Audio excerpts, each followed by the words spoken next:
جو لوگ کہتے ہیں کہ اللہ جو ہے وہی مسیح ابن مریم ہے، وہ بے شک کافر ہیں۔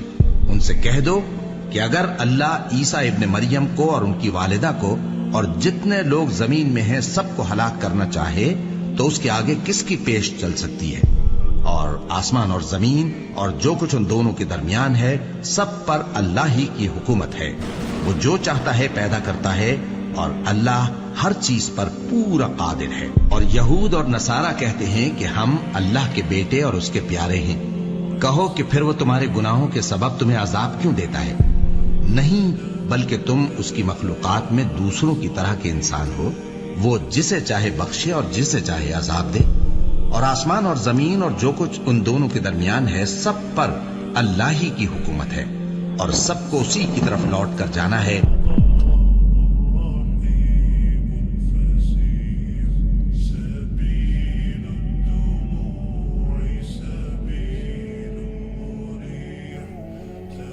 اب وہ آخری رکوع جس کے اوپر میری الگ سے ایک ویڈیو موجود ہے، اللہ تعالیٰ کی حضرت عیسیٰ ابن مریم سے یہ بڑی سخت گفتگو ہے،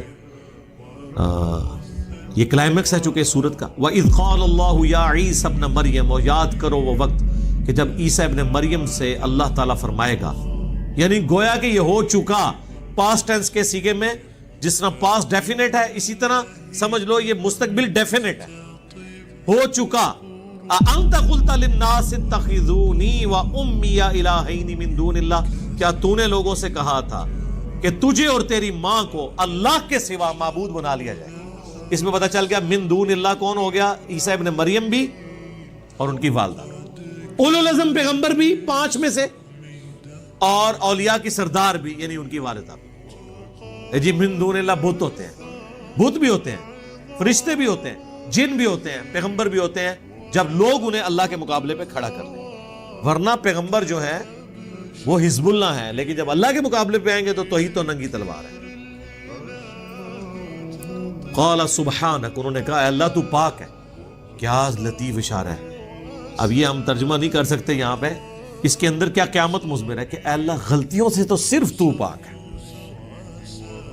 یعنی لغزش کا احتمال تو موجود ہو سکتا ہے کسی انسان کے اندر، پاک تو صرف ما یکون لی ان اقول ما لیس لی بحق، مجھے کب شایع تھا اس بات کا، میں کیسے اہل ہو سکتا ہوں کہ میں ایسی بات ان سے کروں جس کا مجھے کوئی حق حاصل نہیں۔ سورہ آل عمران میں نہیں آیا کبھی ایسا نہیں ہوا کہ ہم کسی پیغمبر کو کتاب اور حکمت دے کے بھیجیں اور وہ لوگوں سے یہ کہنا شروع کر دے کہ لوگوں میرے بندے بن جاؤ، بلکہ وہ تو یہی کہے گا کونو عباد لی، نہیں وہ کہے گا کونو ربانیین، اللہ والے بن جاؤ، ربانی بن جاؤ۔ اللہ فرماتا ہے پیغمبر کی بھی جرت نہیں ہے، تو کہیں گے اے اللہ تو پاک ہے، مجھے کب شایع تھا کہ میں وہ بات کروں جس کا میں اہل ہی نہیں ہوں۔ ان کنت قلتہ فقد علمتہ، اگر میں نے کوئی ایسی بات کی ہے تو تیرے علم میں تو ہوگی۔ اچھا اب یہ نہ سمجھے کہ حضرت عیسیٰ ابن مریم کوئی چرب زبانی اللہ سے کر رہے ہیں کہ اللہ تمہیں سارا کچھ پتہ ہے نا، میرے کو پوچھ رہے ہیں، نہیں، یہ ڈرے ہوئے ہیں کہ اے اللہ کہیں بالفرض کبھی اگر کوئی ایسی بات ہو بھی گئی ہوئی تو تیرے علم میں ضرور ہوگی، یعنی وہ اپنا کانفیڈنس لوز کیا میں کہ میں نے تو کوئی بات ایسی نہیں کی، لیکن پھر بھی میں کلین چٹ اپنے آپ کو نہیں دیتا، کیونکہ سٹارٹ انہوں نے کس سے کیا؟ سبحانک، پاک تو صرف تو ہے۔ اب آپ کہیں گے یہ ترجمہ میں کیوں کر رہا ہوں؟ اس لیے کہ حضرت یونس علیہ السلام نے اللہ سے کیا کہا تھا جب مچھلی کے پیٹ میں رکھے گئے، اور سورہ الصافات میں اللہ نے فرمایا اگر یونس مچھلی کے پیٹ میں ہم سے وہ دعا نہ کرتے تو وہ مچھلی کے پیٹ سے اس دن نکالے جاتے جس دن مردے قبروں سے نکالے جائیں گے، یعنی ہم ان کی وہ لغزش کی معافی نہ کرتے۔ کیا دعا کی تھی؟ لا الہ الا انت سبحانک، اے اللہ تیرے سوا کوئی معبود نہیں، پاک صرف تو ہی پاک ہے، انی کنت من الظالمین، بے شک میں ہی ظالم ہوں۔ پیغمبروں کو ہم معصوم عن الخطا کہتے ہیں، پاک نہیں ہوتے وہ والا پاک جو سبحان ہے، وہ سبحان اللہ ہی ہے۔ ہاں سبحان الرسول کہیں پڑھا آپ نے؟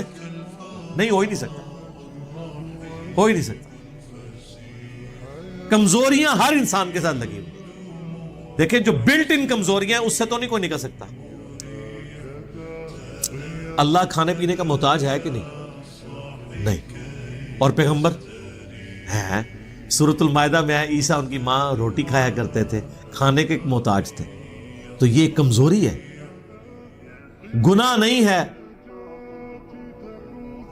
لغزش نہیں ہے، ایک کمزوری ہے ان کے اندر.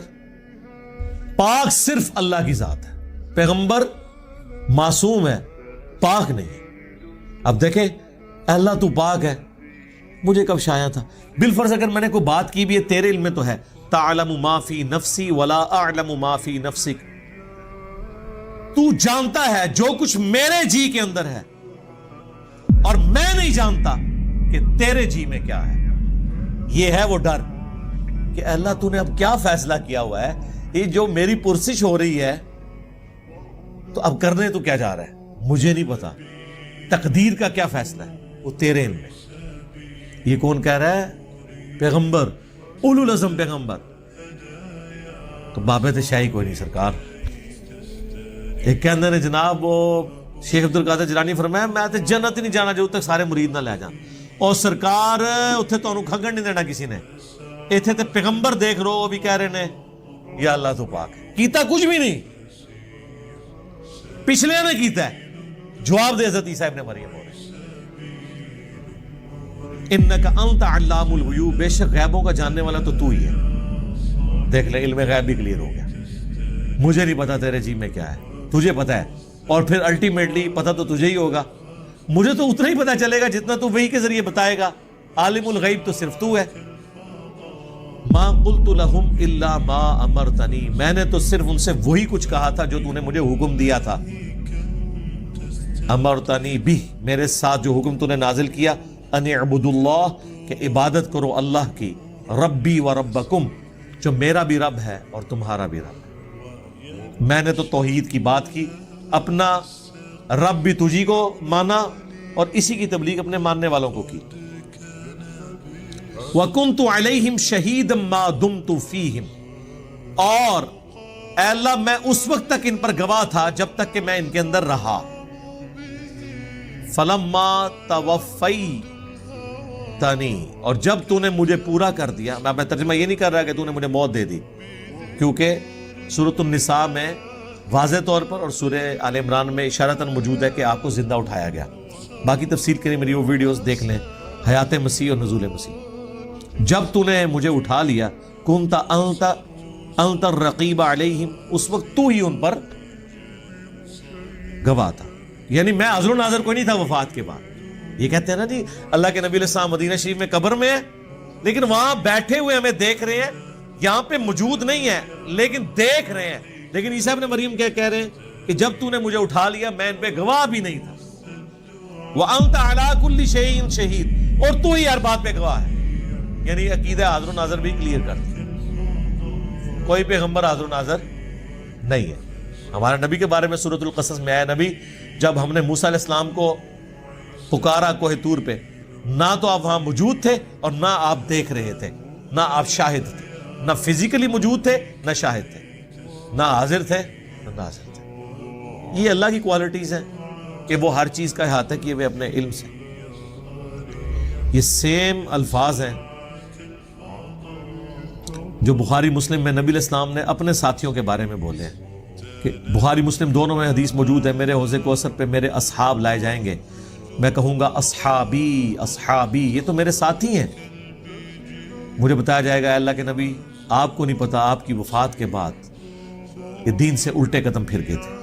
اور بخاری میں موجود ہے یہ وہ لوگ تھے جو حضرت ابوبکر کے دور میں مرتد ہوئے، منکرین زکوٰۃ بن گئے، جن کے خلاف حضرت ابوبکر کو تلوار اٹھانی پڑی. فتح مکہ پہ یہ لوگ مسلمان تھے. تو پھر میں کہوں گا کہ سحقاً سحقاً لمن غیر بعدی، ان پہ پھٹکار ہو، ان کو مجھ سے دور کر دو جنہوں نے میرے بعد میرے دین کو بدل دیا. اور پھر بخاری مسلم الفاظ ہیں میں اس وقت وہی کہوں گا جو عبد صالح عیسیٰ ابن مریم کہیں گے. کیا؟ پھر حضور نے یہ آیت تلاوت کی کہ اے اللہ جب تک میں ان میں موجود تھا ان پر گواہ تھا، جب تو نے مجھے اٹھا لیا پھر تو ان پر گواہ تھا. اب یہ اگلی آیت، ان تعذبہم، اگر تو انہیں عذاب دے، فإنہم عبادک، تو یہ تیرے بندے ہیں، تو مالک ہے ان کا. وَإِن تَغْفِرْ لَهُمْ، اور اگر تو ان کو بخشی دے، فَإِنَّكَ أَنْتَ الْعَزِيزُ الْحَكِيمُ، تو غالب ہے، حکمت والا ہے، تجھ سے تو کوئی نہیں پوچھ سکتا کسی کو بخشنا چاہے تو۔ اللہ، اس بات کو کرنے کی ضرورت کوئی نہیں تھی، لیکن اس ایک جملے نے مسلمانوں کا عقیدہ کلیئر کر دیا۔ اسی سورۃ المائدہ میں آیت نمبر 72 میں عیسیٰ ابن مریم جو دنیا میں خطبہ دیتے تھے، یا بنی اسرائیل اعبدوا اللہ ربی و ربکم انہ من یشرک باللہ فقد حرم اللہ علیہ الجنہ ومأواہ النار وما للظالمین من انصار۔ اے بنی اسرائیل اولاد یعقوب، عبادت کرو اس رب کی جو تمہارا بھی رب ہے، میرا بھی رب ہے۔ بے شک جس نے اللہ کے ساتھ شرک کیا، اللہ نے ایسے شخص پہ جنت حرام کر دی ہے اور اس کا ٹھکانہ آگ ہے اور وہاں اس کا کوئی مددگار نہیں ہوگا۔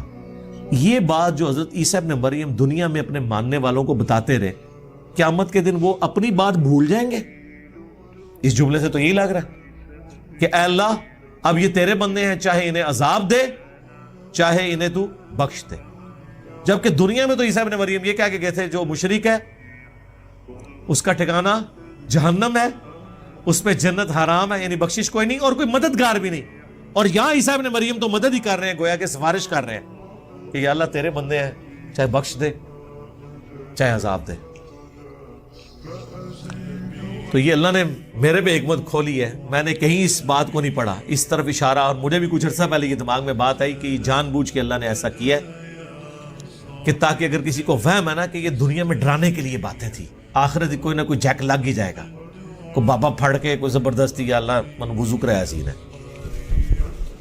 تو انہوں نماز نہیں آتی تو انہوں وضو نے کہ کرایا ہونا ہے، اے بے تے پڑھ دینے، عربی سیکھی نہیں ہوئی۔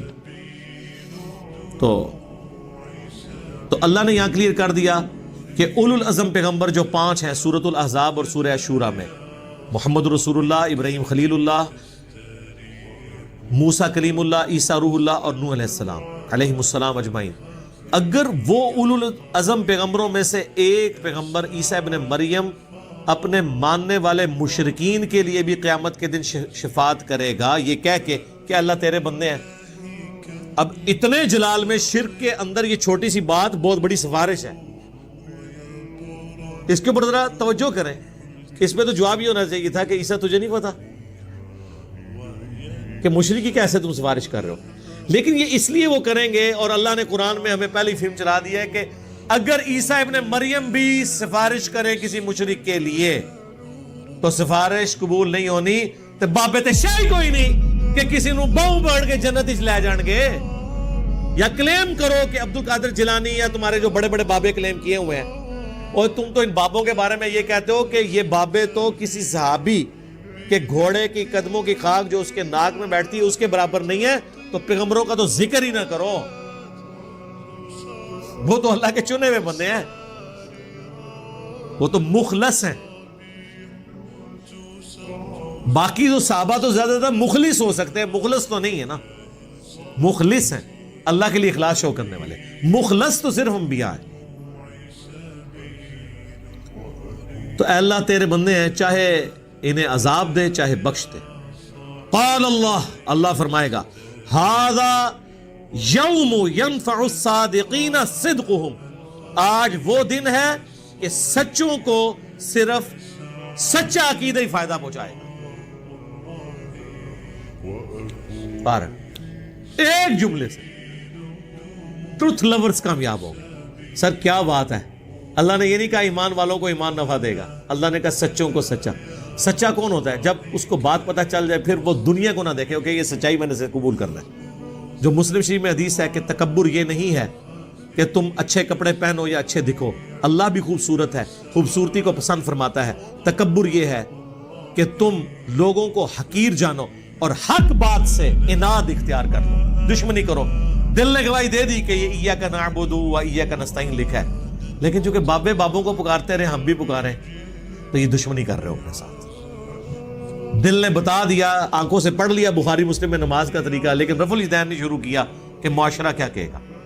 ہاں 11ویں کھاتے رہے عبد القادر جیلانی کے نام کی، لیکن عبد القادر جیلانی نے جو نماز کا طریقہ اپنی اس کتاب میں لکھا جس کو خود چھاپ رہے تھے، رکوع میں جاتے وقت اور رکوع سے اٹھتے وقت رفع الیدین، اس پہ عمل نہیں کیا. میں نے تو آج تک کسی 11ویں میں نہیں دیکھا کہ شیخ عبد القادر جیلانی کی کتاب سے نماز کا طریقہ پڑھ کے بتا دیں. وہ کہتے نہیں وہ تو اور فقہ کے تھے، ہم اور فقہ کے تھے. اس کا مطلب ہے کہ آپ کا پیران پیر اس فقہ پہ عمل کرتا تھا جو نبی علیہ السلام نے طریقہ چھوڑ دیا ہوا تھا.